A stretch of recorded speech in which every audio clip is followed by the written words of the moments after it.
Beam of Grace Ministries, we preach none other things than those which the prophets and Moses said should come. That Christ should suffer and be the first to rise from the dead, and that remission of sin should be preached in his name unto all nations. You are welcome and we are glad you are here. Join us for today's Christocentric sermon.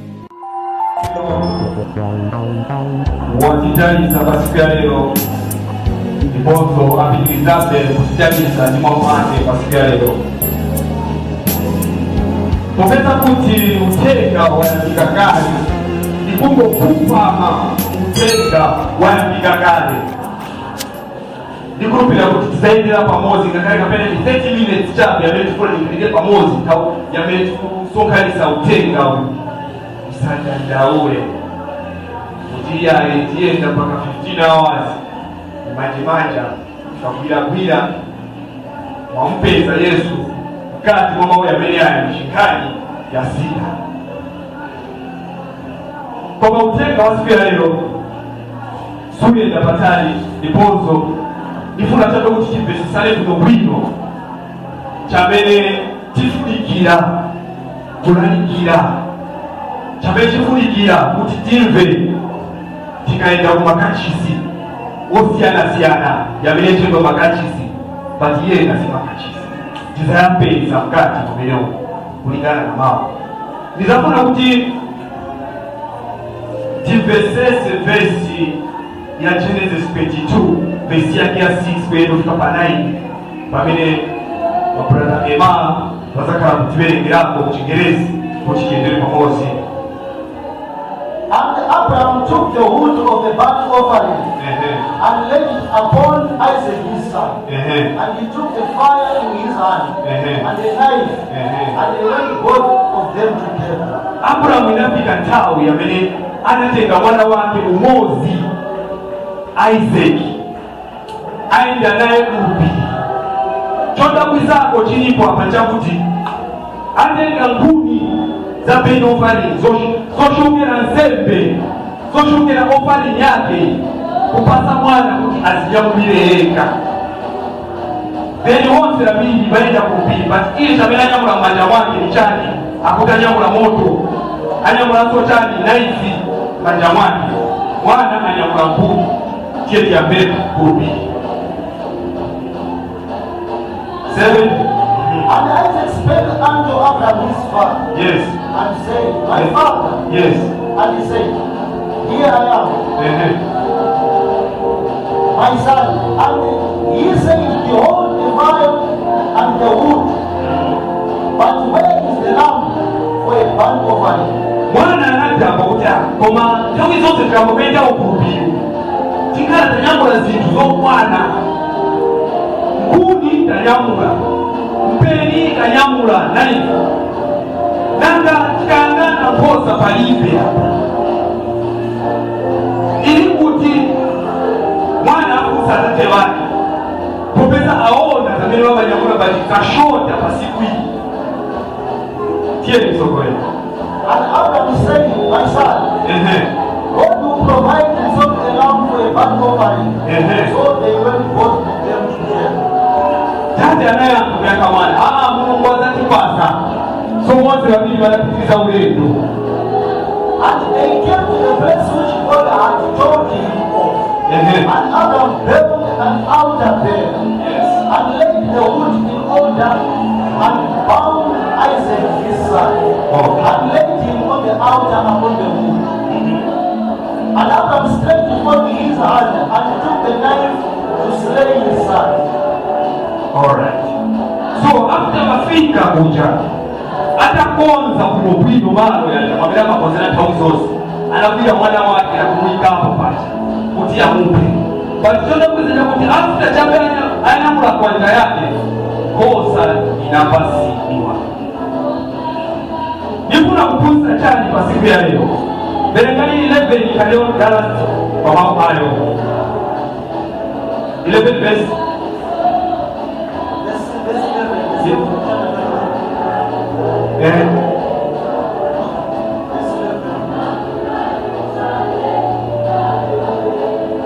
And the angel of the Lord called unto and said, Abraham, Abraham. And he said, here I am. Yes. So, mungelo unaitana kuitana zina la Abraham. Then Abraham anayanka popeza anamfura kumpa mwana wake. So, chifuna chiphunzitsane chani kwa siku ya leo. Tuona kuomboledwa kwa mtu. Kuomboledwa kwa mtu ndikosa. Chiphunzitso ichi chiphunzitsa kuti tinaomboledwa na kosa ali Yesu Kristo. Chiphunzitso chinali pakupilipanja zonse zinazochitika panja ni picture ya Yesu Kristo wamene abwera kuzatipulumutsa. So ngati iye abwera kuzatipulumutsa, chamene tifunika kugwirira pa moyo wathu chani. Ndiye pamene tifunika kuziva kutola pamene tiyenda kukalalikira mawu aya panja, chamene tilalikira ni chimodzi, chipulumutso chinapulumutsa tonse. Ndiye Uthenga wamene ufunika kulalikidwa panja pamene tikupita. Kuna funzo yabwino amene nali afunziwa. Cholinga cha munthu kukhala pa dziko lapansi. Taona kuti anatengera iye kutipasa kosa kuti tipeze chipulumutso.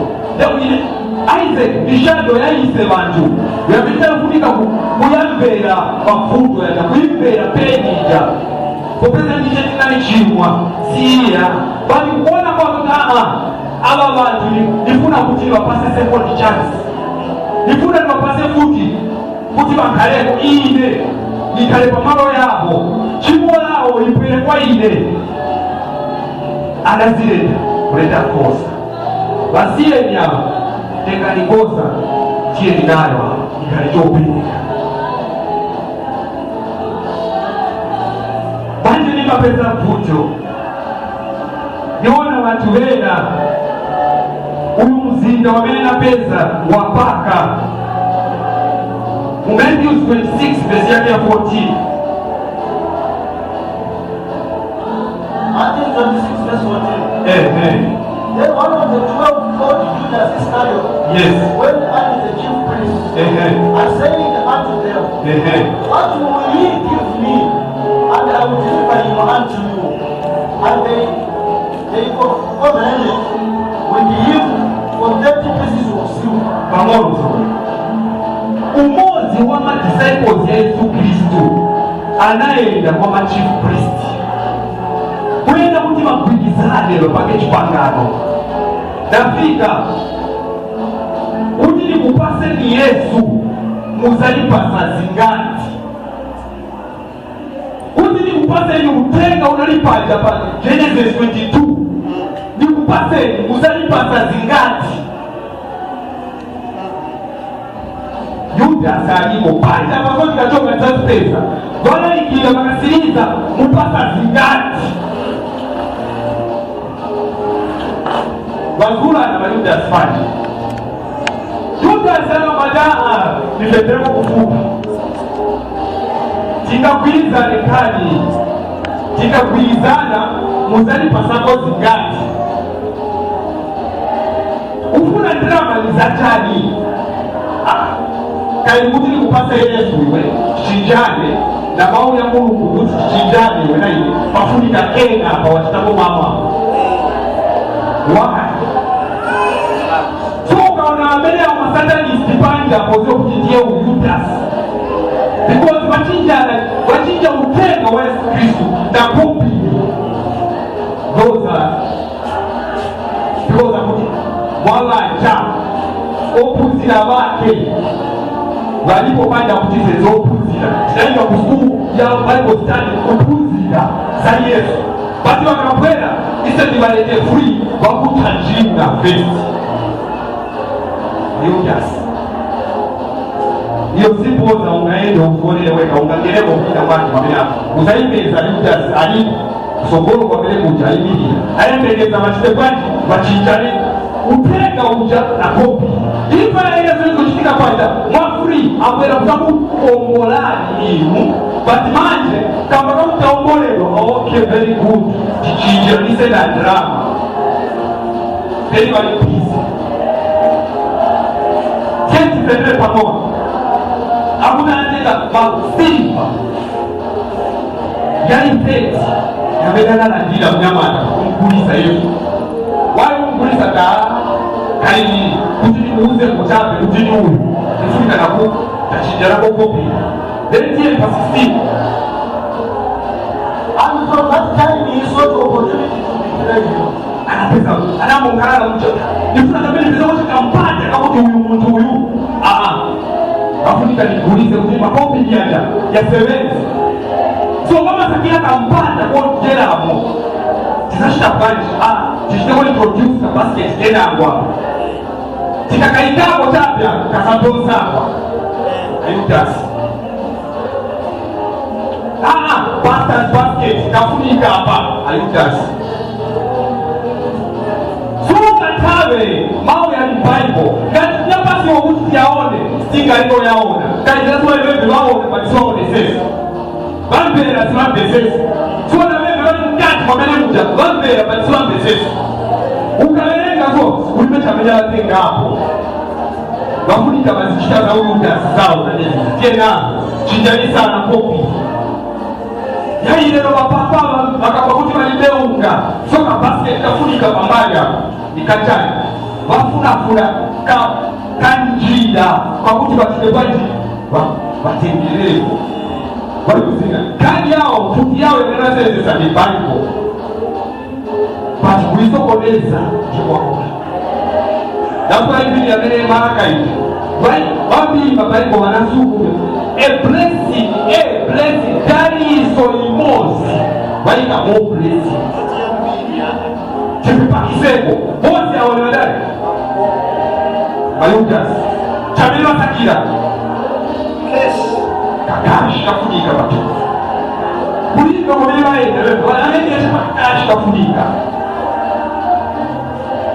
so zikitika kwani mau ya ita ni yaife tinapoletwa vipe chameni kunika kujita njani kunena za mbele zinachitika panja kumtu maule. That's why Matthew 28 akamba mwapasi wa udanga yokola likila maule without a change na mbele wafuka but wapisa introduce kena ya singa nalikecha bemaana kufunika na deliverance service so pamoja hapo panje Mungu wende tele mkaimba mapreaching na makomboka mpingo wangu ulipanda ayudas wait kwa mbele huko kwa mishika za melizo then ulimbeza kutika la kila nimeza kwa zibanda za meyongani zile kutika chokula pa mulu mau ya mene ya ndiye ndo kili na uja mutima that's what fulika light wipo kama kwa alfabeti la lita mau tingene sa light kati mwenyewe light kagena mkati mwenyewe jimo ni zanga la tunafjani light na mjima zibibilizani so toika hapo ni mau ndiye deliverance suku kana service ya deliverance ya kujo ujua kile pa mtu wale wako tuoneze kuti wako ngati ulinako pamene hapo tikanalikira bisachoka pamene hapo ulipezo kufuta na life so wabili wanapanga tuma opportunity tongeneze namo kuti bafunika mpaka la wazewai bakuite kopili zero sayuta sikazunguruka je pamene hapo banje ukapitiliza za mbelezo wakufa usha na ubraji because ni wakufa wabele wapoteleza wabele ni wakufa basi wafunika iwo unalikile chona jikuti wakale na moyo kipase mzokole kimbele pamosi kwa ibauze kutili wakufu pamele wakokeleza ayutasi wao wamene yao na wewe ngati ulipo unomesu kurubia bajira likila ndio umozi wakufa private house kati bao ya pena ya kwenda kushipa sube nawe ulipo sasa kulipa kusanga kujaya bao hii ngati ndio mbuza wamesu kuongeza kulo ayo bao yamesu kuongeza kulo nawe ndio wakufa Jamani tufunika kukonga chao tutazoona. Yesu anajificha. Anakuongoza kutipasa freedom. Then your freedom unatipasa hakuna kutisereze. That's why pamenale ndatuza kuti pitilizani kulaikira mauyanga. Why tipitiliza? Because hakuna kuti onse bayapenda. Wogulupirira bakulupirira babizo bafuna ifabo bapitiliza na Yudasi wao wabili. Here so go in John 5, 29, 24 to 25. Verily, verily I say unto you, he that hears my word and believes on him that sent me has everlasting life and shall not come into condemnation, but is passed from death unto life. So wamene akulupirira apeza moyo wosatha chifukwa kuti watoka kuimva wabwera ku moyo. Ukulupirira chani? Akulupirira kuti Yesu anamuongola afunika kutizira kulekera za Yesu anamuongola without copy, without kugulitsa ngati wa Yudasi. Then 25. Verily, verily I say unto you, yes, the hour is come and now is, when the dead shall hear the voice of the Son of God, and they that hear shall live. Tawi nino ta yafika ta yamele bakufa bazamba mawe na kukala moyo bakufa ni bati balipise bakufa. Instead of preaching the gospel, why can talk me here? Don't tuteo. That's what they are doing. So, but here, kuita uthenga wa Yesu Kristo. Ukala Yudasi wa hiyo. Basi ndio ushida zoni wakufa, adala ushadani. Wapasi watao yokala wa moyo, uti wapase mau, yabele wapasidwa, but food, sufu. Vitumbi furu wenda nango chako wenda kuti iwe pamoja na vitumbi vako heo chupavuka niza kuyopi first kalapans Uyudasi wamenenda inda nao for a long time wamenenda Titus 3:5 anenera na isentinari oku watu wakufa wamene siwaona wamene walinayo bantu batisiwa kumva bakitao wamene nakwanda yosukidwa kusabisidwa mwanzi wa Yesu Kristo tapasiwa tanga yola kuona tazoona tapasiwa mao yakuti timbe tazoona bati walipiza time wa vitumbi so ukaenda kutosema kumena vitumbi waliwazabikwe na mafunzo ya vitumbi nicho kufa tuuzo niwe taimi wewe ukapata taimi unapata wapi then kulipe mini ya kulipe size kumao ya Mungu kama na kama katika kuza chini correct Jesus Christ anapolaliki hana 12 years then you want a size kitu yofika kunchi so vision ya Mungu ndio tofa vitumbi kuvipanga pamoja.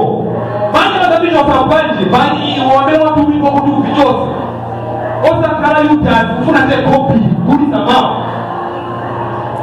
So, ti guli samani, wani baguli samao. Wafuna te kuti ya makuti.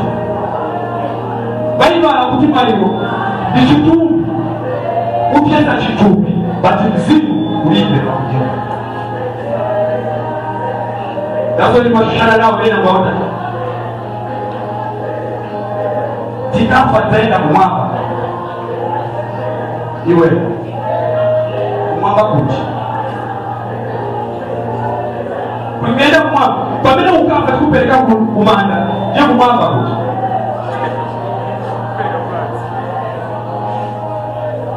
so bali na tini na time kapela tini na tawi yotoza vitumbi kuti vikale pamoyo vikwele viangali Yudasi cheki ilipo soka kwa 5 vitupi vikulu vaendera kusogolo pamene vitenga chinthu visa kwani vilalikira chinyengo vikasiriza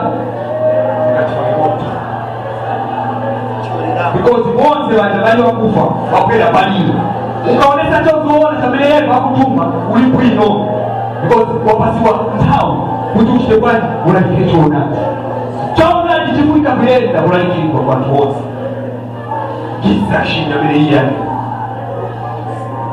titoni muli John 23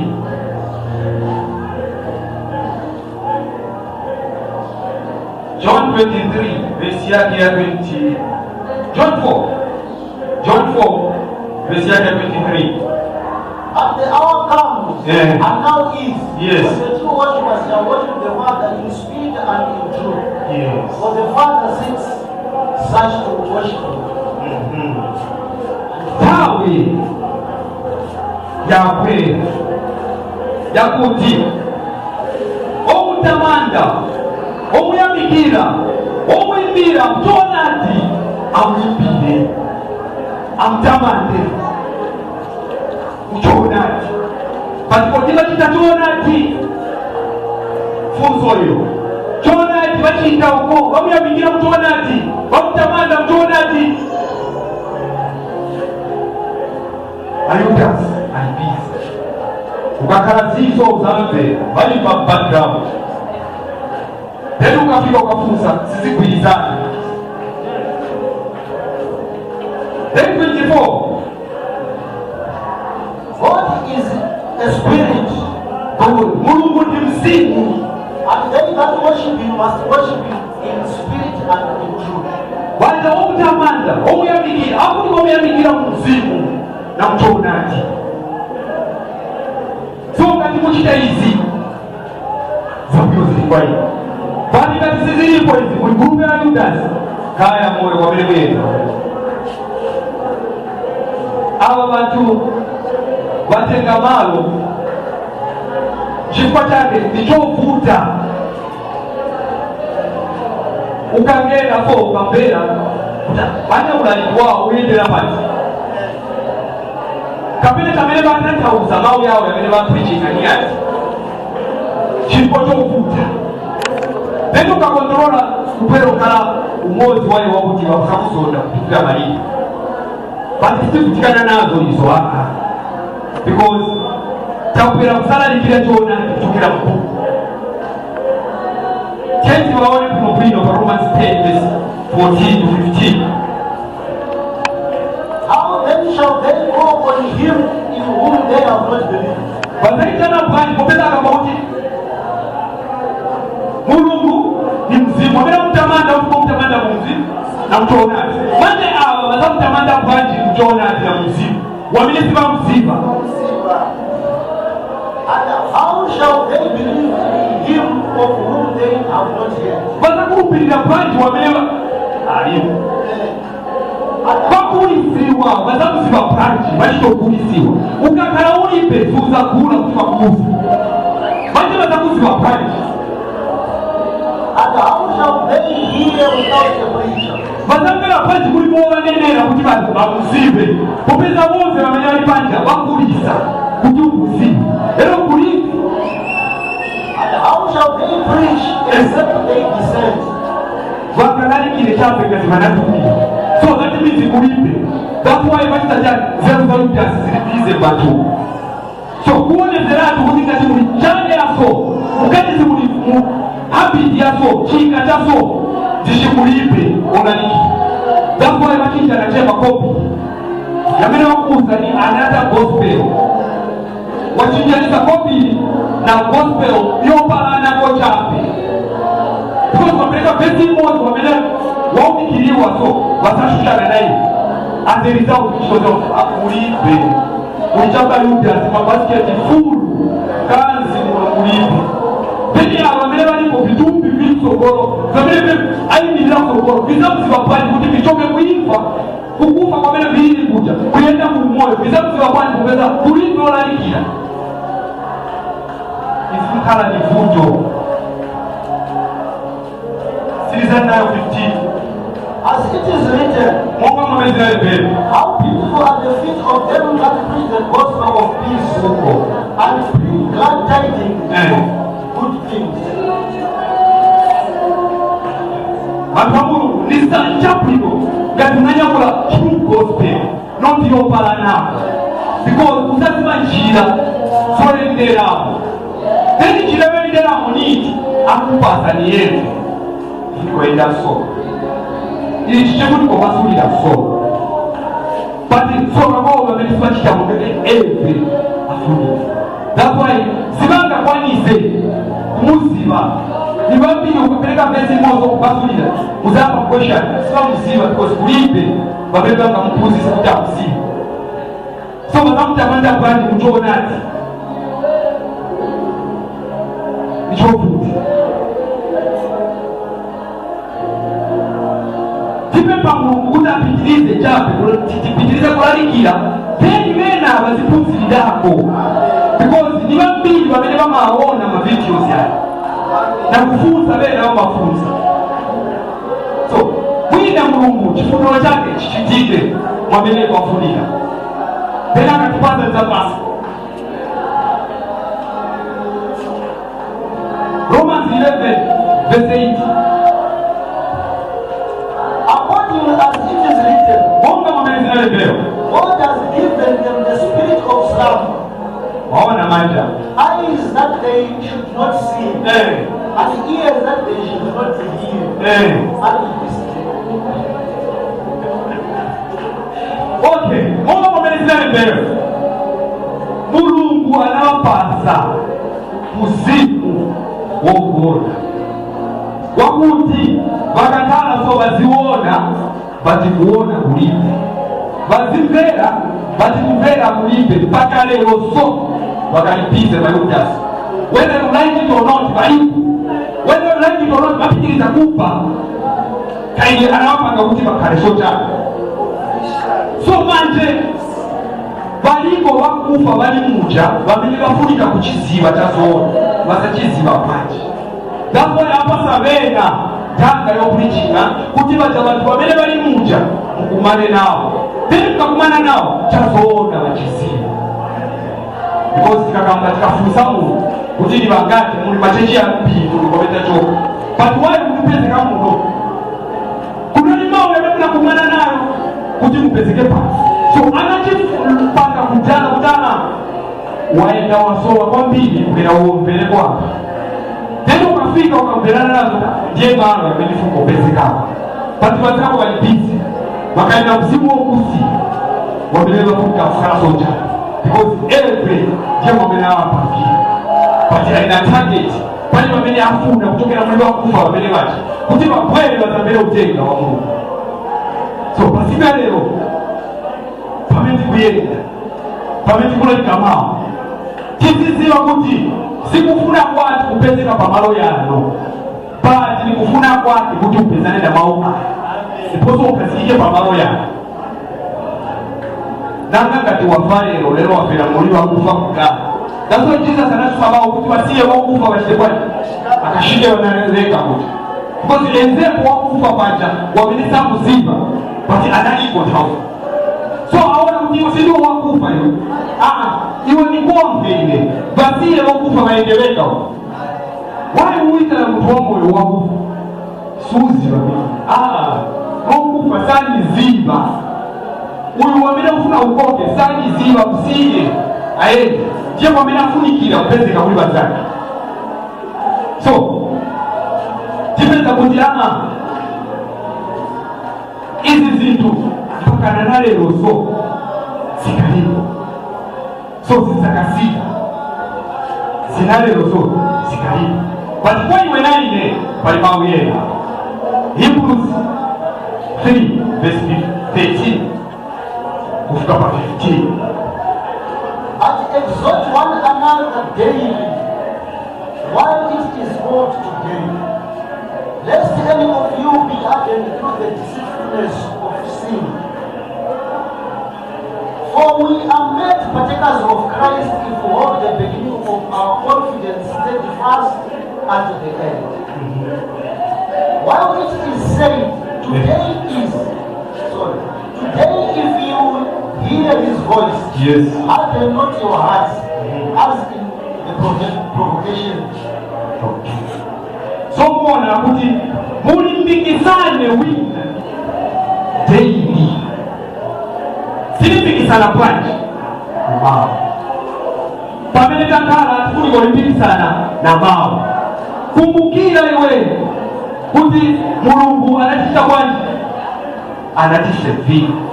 Tikanapita ndise malo mwaise ayikawele azifeda yeka kama kachibola. So akuti nthawi zonse mulimbikisane.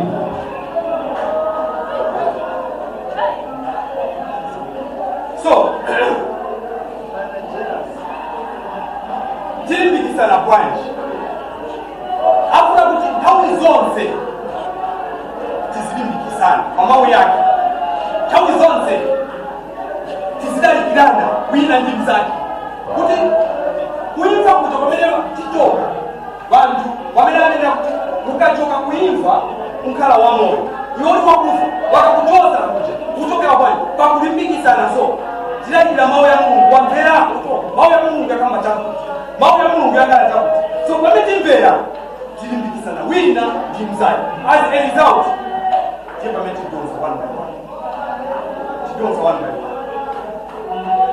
So kuti why tichita so, because nichoyenera. That's why kwa siku yamene achula siku yose kuti nilitya ikabikane kuti lero pamene mulimbikisana wina ndi mzake, pamene wamvera lero kulikira usalimbise mtima waona. So ina ngoba bezikati ulalikira so walimbisa mtima, but tifunga pamene tienda so tilalikirana wina ndi mzake usalimbise mtima. Why usalimbise mtima? Because aziwa kuti pali mawu yanga kwa pakati pa abantu yamene yabwera yamene munthu aliyense akatenga first amawu yamveka bwanji iwe yamene lalikirwa yamveka bwanji kuti ayudasi abawo bwanji chili kuliwo kuse. Then why you say better chazoona alakira chazoona then ukaziva usalimbisa mtima, because pakana lero so pakamulimbisa mtima. But Bible tisengerage kuti kwa usalimbise mtima pamene wamvera mawu lero. That means every day ni lero, ngakale mayo ni lero, as long as kupreachinga, because kama day pamene mulimbikisana. So day pamene tigabana pamene tilimbikisana na mawu every day walikuwa wachita bwanji watembeni akumva mawu ya Mungu. Verse ya mwalizi ya meni na pasiku ya leo Matthew 13 verse yake ya 9 kusika pa 11.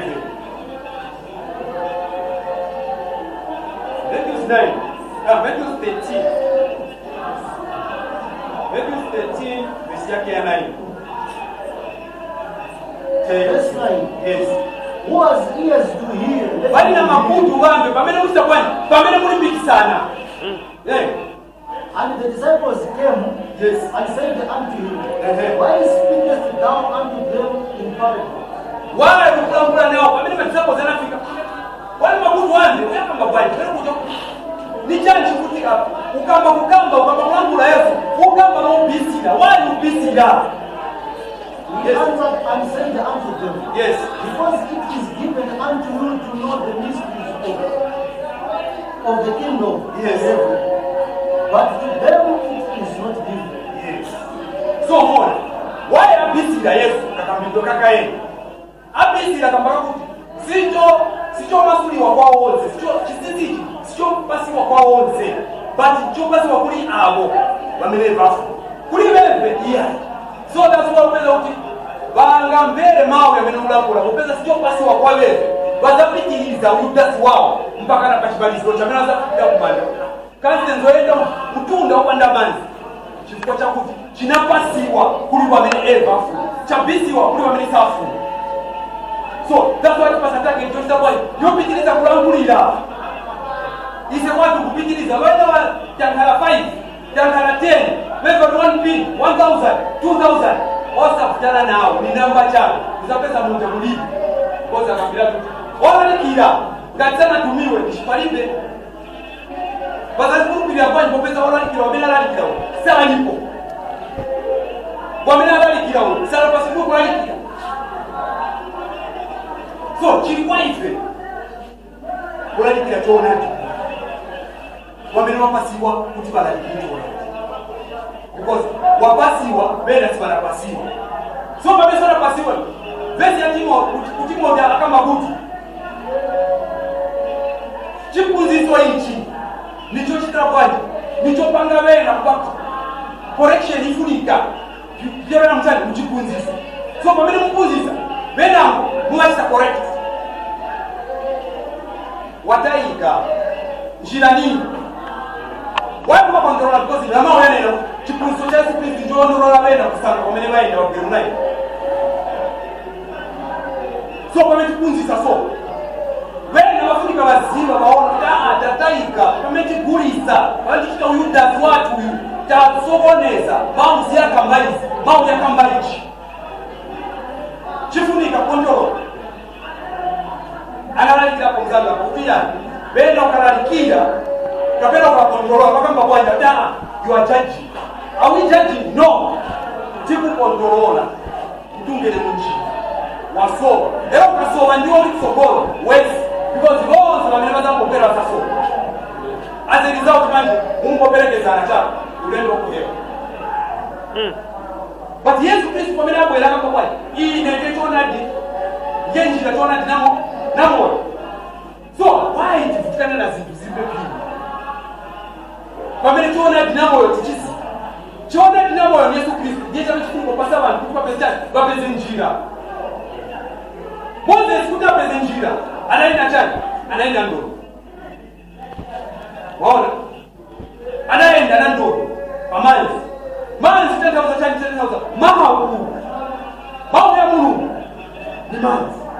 So kuti ukwanise kutambula mawu aya uzime choonadi kuchokera mu mawu ufuni kuongana mzimu woyera wakusaliti kuzimu bachenda mamaenda to Bible college then when they come back wakola kutileza bati ayinyango kuzisa chamu wakuzira chani amena kukuza ndani kuti mzimu woyera olunibana.